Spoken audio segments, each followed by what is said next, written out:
দেহটাকে যদি যথাযথভাবে ব্যবহার করা যায় তাহলেই ভগবত ভক্তির মাধ্যমে আমরা এই বন্ধন থেকে মুক্ত হতে পারি। এটা কনক্লুশন দিয়েছেন। সেবায় যুক্ত হতে হবে। কি সেবা? সেবা বলতে কি? ব্রজে রাধা কৃষ্ণ সেবা পাবো এই অভিলাষী। কি সেবা পাবো? গাথিয়া মালতীর মালা দেব দুহার গলে। হ্যাঁ, তারপরে কি? অধরে তুলিয়া দিব কর্পূর তাম্বুলে, হ্যাঁ চামরও ঢুলাবো কবে হেরবো মুখচন্দ্র। এ তো সেবা, তাই না? এই সেবায় যুক্ত হলেই আমরা মুক্ত হতে পারবো। হ্যাঁ, এই সেবা পাবো কোথায়? গাথিয়া মালতীর মালা দেব দুহার গলে, এটা হয়? সেবা বলতে কি বোঝায়? শুধু আমাদের ধারণা এরকম, ও সেবা পাবো মানে এটা সেবা। আরে সেবা যথেষ্ট পরিমাণে সেবা আমাদের রয়েছে। প্রভুপাদ এত সুন্দর আমাদের এই সংস্থা তৈরি করে দিয়েছেন যে এখানে একেবারে ভোরবেলা ঘুম থেকে উঠার থেকে রাত্রে ঘুমানো অবধি সেবা রয়েছে। কিন্তু আমরা কতটা করতে চাই আমাদের বুঝতে হবে। সেবা অর্থ কি? যে মন্দির ঝাড়ু দেওয়া সবাই, এটা তো আমরা অনেকদিন শুনেছি। প্রভুপাদ এরকম বলেছেন যে মন্দিরের পূজারী আর ঝাড়ুদার সে দুজনেই এক, দুজনেই ভগবানের সেবা করছে, কোনো পার্থক্য নেই। এরকম সেবায় আমাদের যুক্ত হতে হবে। যত বেশি আমরা সেবা করতে পারবো ভগবানের, তত আমাদের এই দেহটাই ঘর্ষণ হবে। হ্যাঁ, আর ততই দেহ থেকে অগ্নি বের হবে, মানে ভগৎ ভক্তি বের হতে থাকবে, আর ততই আমাদের এই দেহকে পুড়িয়ে ছাই করে দেবে।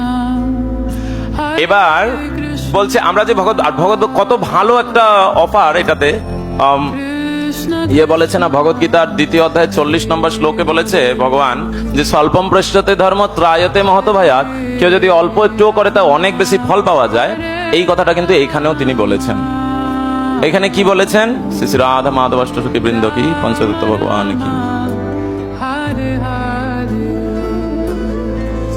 এখানে একটা শ্লোক, একটা শব্দ আছে অহর্নিশম। অহর্নিশম মানে হচ্ছে দিবারাত্রি। দিবারাত্রি এই যে শরীরটা যে জ্বলছে ভগৎ ভক্তি অনুষ্ঠান করার ফলে কি দিবারাত্রি 24 ঘন্টায় আমাদের এই জড় শরীরটা আস্তে আস্তে নষ্ট হয়ে যাচ্ছে, আস্তে আস্তে জ্বলছে।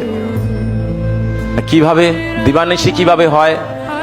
এটা হচ্ছে প্রভুপাদ আগেও বলেছেন ভগবত গীতার তাৎপর্যে, যে ওষুধ যেভাবে কারো জ্বর হয়েছে, ডাক্তার বলছে 2 বেলা ওষুধ খাবেন, তো সকালে একবার রাত্রে একবার। তো কি ওষুধটা কি শুধু সকালে আর রাত্রেই কাজ করে, নাকি সারাদিন এটার ইফেক্টটা থাকে?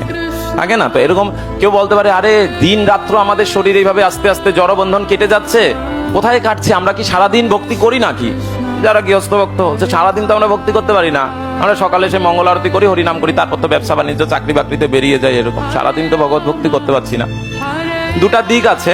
একটা দিকে হচ্ছে কি যে আরে ভগবত ভক্তি এরকম, এটা মেডিসিনের মতো কাজ করবে। তুমি অল্প একটু করে সকালে করে বেরিয়ে যাও, তারপর সারাদিন মেডিসিন যেরকম শরীরে চলছে সারাদিন আমার শরীরে এটা ইফেক্টটা চলতেই থাকবে। আস্তে আস্তে আমাদের জড়বন্ধন কাটতেই থাকবে ভগবত ভক্তি করার ফলে।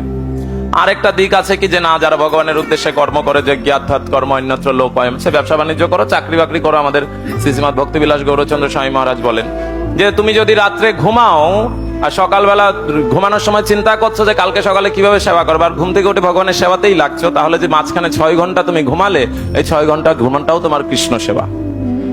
তাহলে আমরা 24 ঘন্টায় সেবা করার সুযোগ আমাদের কাছে রয়েছে, কিন্তু আমরা কতটা করছি সেটা সেবা। আমরা নিজের, সেদিন আমাদের একজন প্রভু এখানে বলছিলেন, ভক্তি প্রেম ভক্তি প্রভু বলছিলেন, হ্যাঁ, যে নিজের ইচ্ছা মতো আমরা করতে চাই সেবা। তো আমাদের করতে ইচ্ছা আছে, সবারই আমরা চাই সেবা করতে, কিন্তু কি সেবা? ও আমি মন্দিরে গেলে এইটা করতে চাই। আরে আমাকে অথরিটি কি বলছে, মন্দির অথরিটি আছে বা এখানকার যারা কর্তৃপক্ষরা রয়েছে তারা কি সেবা দিচ্ছে সেটা, এটা নয় আমি এটা করতে চাইছি। এরকম যদি হয় তাহলে কিন্তু আমরা সেবার প্রতি রুচি হারিয়ে ফেলবো।